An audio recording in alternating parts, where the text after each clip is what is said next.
रघुवंश। परम पूज्य गुरुदेव, आपके चरणों में कोटि कोटि प्रणाम। गुरुदेव, इस संघर्ष भरे जीवन में मुझे अधम को भगवत प्राप्ति किस प्रकार हो सकती है? अपनी जिम्मेदारियों का निर्वहन आपने आपके बताए अनुसार करने का प्रयास कर रहा हूँ, परंतु जब भी मैं अपने भजन को बैठाने का प्रयास करता हूँ, विभिन्न प्रतिकूलताएं आ जाती हैं, मन बहुत अशांत हो जाता है उस समय। नहीं, प्रतिकूलताएं तभी हमें कष्ट देती हैं जब हम अनुकूलता का भोग करते हैं। अगर अनुकूलता का सदुपयोग कर दे तो प्रतिकूलता विक्षेप नहीं डाल सकती। प्रतिकूलता में और भजन होता है।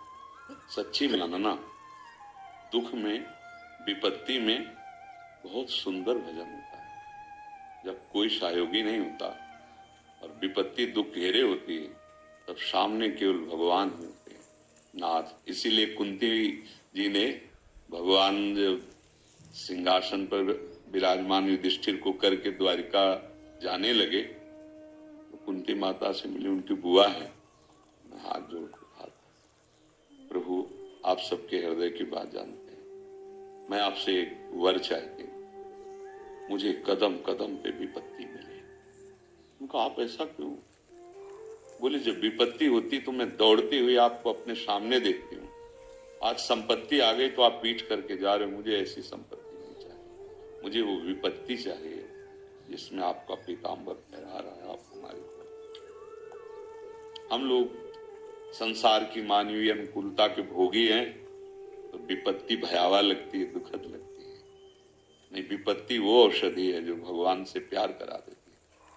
सच्ची मानो, जब कोई सहयोगी नहीं होता और आसपास हृदय देखता है कि कोई प्यार करने वाला, जिधर देखो उधर तिरस्कार, अपमान, तब एक गली दिखाई देती है, वो होती है कृष्ण की, वो होती प्रभु की। नाथ, अब तो बस जीत गया। तो मुझे तो लगता है कि विपत्ति और अपमान और तिरस्कार ये अमृत है। सम्मान और संपत्ति और नमस्कार ये फंसाने वाला विष है। महापुरुषों ने भी कहा, सम्मानम कल्याति घोर गर्लम नीचापमानम सुधा। सुधा माने अमृत।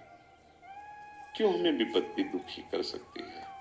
क्योंकि हमारे लिए विपत्ति दुख में लग रही है, क्योंकि हमने सुख भोगा है अनुकूलता का, इसलिए दुख। क्यों हमें मृत्यु भयावह लग रही है? क्योंकि हम भोगों में भोग सुख करके जीना चाहते हैं। क्या है मृत्यु? ये कोई प्रवचन की बात नहीं है। जो वस्तु तत्व आ जाएगी हृदय में तो समझ में आपको आ जाएगा। अच्छा, विपत्ति और संपत्ति दोनों हमारे ही कर्म का परिणाम है। जो हमने अपने शरीर से शुभ कर्म किए तो संपत्ति सुख सम्मान के रूप में आते हैं, और जो हमने पाप कर्म किए वो विपत्ति दुख अपमान के रूप में आते हैं। तो जो बोया वही काट रहे हैं, परेशानी क्या है? बोए बबूल और चाहे दाग छुहारा, कैसे हो सकता है? अगर हम दाग छुहारा बोया है तो एक कांटा नहीं मिलेगा, दाग छुहारा ही आएगा। अगर बम्बूल बोया है तो किसी न किसी जन्म में तो हमने बोया है एक बम्बूल, तभी तो कांटा लगेगा। इसलिए हमें बहुत बुद्धिमान धैर्यवान होना चाहिए। कि मानव जीवन पशुता भरा जीवन नहीं है कि दुख आया तो रो दिया, सुख आया तो घमंड में आ गए।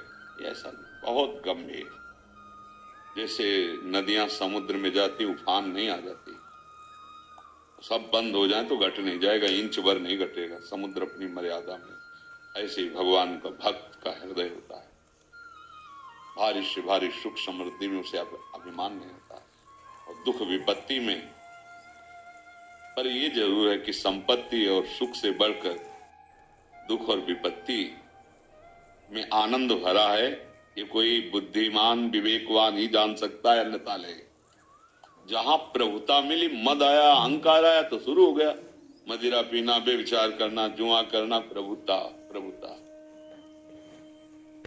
और जब विपत्ति घेरे हुए कोई कुछ नहीं तो ऐसे आता है कोई भगवान मेरा सहयोग करके मुझे निश्चित निश्चित भगवान का मार्ग खुलना इसी में है। मुझे लगता है कि विपत्ति कोई दुखद वस्तु नहीं। अब जैसे किसी का बिछुड़ जाना, पुत्र का, पत्नी का, पति का, मित्र का, कोई भी प्रिय का, इसका नाम क्या है तुम्हें पता नहीं? मृत्यु लोक। सुना नहीं किस लोक में तुम्हारा जन्म हुआ है? मृत्यु लोक। मृत्यु माने मरना। इसमें सबको मरना ही पड़ेगा। जब जितनी आयु मरना पड़ेगा, तो शोक काहे को करते हो? जो जन्मा है वो शरीर मरेगा। तुम्हारा कभी मरण हो नहीं सकता। तुम अपने को जान नहीं पा रहे, इसलिए दुख नाम की कोई चीज नहीं, सच्ची समझ लेना। हम दुख मानते हैं, कल्पनात्मक हमें दुख प्राप्त होता है, क्योंकि हमने कल्पनात्मक सुख मान लिया ना। ये सब कल्पनात्मक ही तरह। विचार कीजिए, मुझे मेरा ब्याह हो जाए, मैं सुखी हो जाऊंगा, तो आप देख लो।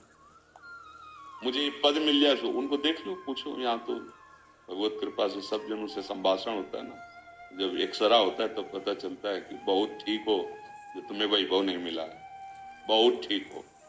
नहीं तो जो ऐसे पर्चा रखते हैं ना अपने हृदय का, तब लगता है तब ये काम बना सकते थे इस पद में बैठकर भगवान के साक्षी वृत्ति से धर्म पूर्वक, तो यही इनको भगवत प्राप्ति के मारा चौपट कर दिया। अब आप संसार के समाचार सुनते हो, तो देख लो संसार में ये सुख दुख भ्रमात्मक है, इस पर मत फंसो। भगवान के चिंतन में फर्क मत आने दो। बोलो कौन सी विपत्ति तुम्हें परेशान करती? माना हुआ सुख, मानी हुई मान्यता, उस पर ठेस पहुंची हुई विपत्ति है। ये मरेगा आज, नहीं तो कल निश्चित इसका समय है। जितने शरीर है सब छूटेंगे, या क्या इस पे शोक करना है? जितने दिन हमारा जीवन है, हम राधा राधा कह के जिएंगे। हमारे कर्मानुसार जो अच्छा या बुरा हमारे सामने पेश किया जाता है, हम कला सीखेंगे, ना अच्छे में फंसे ना बुरे में निकल जाए। बिल्कुल मुझे तो ऐसा लगता है कि बड़ी कृपा है, भगवान ने हमें पग पग पर विपत्ति दी। सच्ची मानना, अंतिम निर्णय तुम्हें बता रहा हूं। भगवान जब विपत्ति देते हैं तो एक रास्ता भी दे देते हैं परम संपत्ति का, क्योंकि हम सब उनके बच्चे हैं।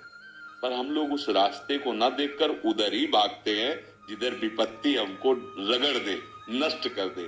हमको रास्ता अच्छा नहीं लगता जो विपत्ति का नाश करने वाला। कोई विपत्ति नहीं, कोई दुख नहीं। ये बिल्कुल सच्ची मानिए, कोई ऐसे कष्ट नहीं जो बाल्यावस्था से आज तक मिले ना हो।